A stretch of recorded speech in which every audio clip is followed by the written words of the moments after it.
Something happened that was very painful to me. And the way I would describe what happened was, for instance, if you spend a lot of time and effort building a beautiful mansion, and within the twinkle of an eye, it collapses in front of you. So all your effort was wasted. That happened to me. Now, this is a case study, and the reason why I'm doing this video is as a cautionary tale. If you understand what I mean by a cautionary tale, what I mean is that when people experience things, you can learn from the experiences, and it is very relevant to my practice and to those of you that follow Useful Health, because many of you are interested in herbal medicine. Now, herbal medicine is a double-edged sword, meaning on one hand it can be beneficial, and on the other hand be harmful. Bear that in mind.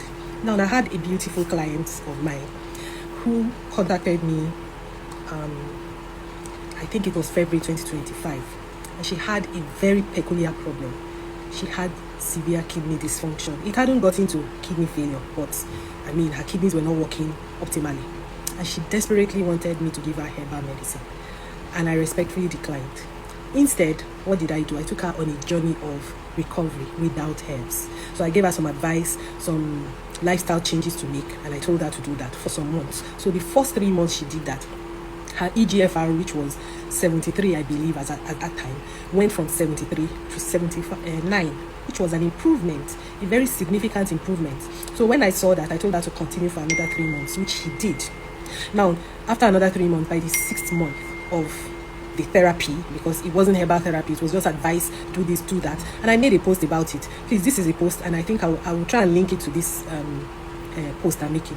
So she did everything, and her EGFR went from 73 to 79 for the first 3 months, and for the next 3 months from 79 to 89, which was almost completely normal, because normal starts from 90. But as a herbalist, you can administer simple things to somebody who has EGFR of maybe 88 or from 88 upwards. So I deemed it safe to be able to administer herbs to her then. Now, what happened? When I had gotten her up to that point, I gave her something simple which she asked for, which was a cholesterol extract, in accordance with her dosage regimen for her orthodox medication. That is 1, and 2, for there not to be any unfavorable interactions that can affect her. I did that. So she started using it. Now, I believe that she decided to relax, because what now happened was, when I posted something for diabetes, an extract for diabetes that I made, when she saw it, she wanted it, because she also has diabetes, which she's managing with drugs. And I told her, no, I can't just give you this extract. Let me review your dosage regimen of all the medications and supplements you're taking first, before I can see if I can administer this diabetes formulation extract to you. So when I told her that, which was 2 months ago, she disappeared. I didn't hear from her again, only to get some messages from her 2 days ago, panicking. Guess what? We're back to square one. What happened?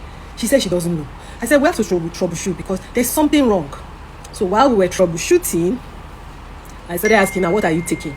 Are you taking any herbs indiscriminately apart from what I recommended for you? She said no, she only chewed garlic. I said, that's not possible. So as I was probing, she sent me a picture of a tea that she's been taking, a ZOBO tea. And guess what? It was a herbal formulation. Because it's not just ZOBO, it contained other things, including, there are some herbs in it that shouldn't be taken indiscriminately by somebody who has kidney dysfunction. But that tea was not designed for someone that has kidney dysfunction. Or, to the best of my knowledge, if I was the one that designed that tea, by the way, it was an immune booster, I would have put a cautionary note: if you have kidney dysfunction, don't take this. But that wasn't there. Anyway, so she was telling me, no, that's not a herbal formulation, it's just ZOBO. I said, excuse me, anything that is plant, derived from a plant, is a herb. Anything that is made up of several plants together is a herbal formulation. So this is what is responsible for what happened to you. Now, the problem now became this: how do you prove it? Because she is taking my cholesterol extract, and she started taking that. So if she goes to that person and says, you caused damage to my kidneys, the person will say, you are also taking a herbal product from Useful Herbs. So you now see why I say I don't mix my practice with other people. It has nothing to do with pride. It has more to do with your safety and my safety as a brand. Because if something goes wrong, who will you hold responsible? So I advise, I said, as a patient, if you are going to choose a herbal therapist, you must be very selective. It's not just anybody that should be giving you herbs to put in your mouth and you'll be swallowing it. The person must know what they are doing, number one. Number two, the person must have integrity, because there are people that know what they are doing, but they don't have integrity. Because if they see a patient like you, and maybe they are broke, they will sell that thing to you, knowing fully well that it's not good for your health. And by the time they've asked you questions, so you are also using something from useful herbs. Yes, if anything happens, I will put the blame on useful herbs. So I said, henceforth, if you must patronize anybody that sells herbs, it has to be somebody that understands your unique makeup and knows what they can give you that will be safe for you. And stop patronizing this, that. It doesn't do you any good, because all of us are different. We all have different levels of expertise, and we all are making different formulations. And there is no way to know what is inside which, because guess what? All of us are secretive. Most people that put list of ingredients are not doing full disclosure, because in this part of the world they don't protect intellectual property. So everybody is doing their own bit of protecting their intellectual property. So they are hiding things. Even the alagos in the villages, they never do full disclosure. If you try to probe them, they will deliberately omit some herbs that they put in their formulation. So that's why you can never really tell if this person's herbal product will clash with this if a patient is taking it. So for that reason, choose one person, and it doesn't have to be me, because I'm already overworked. I have my clientele. So even if you don't choose me, I'm okay. It will not take food from my mouth.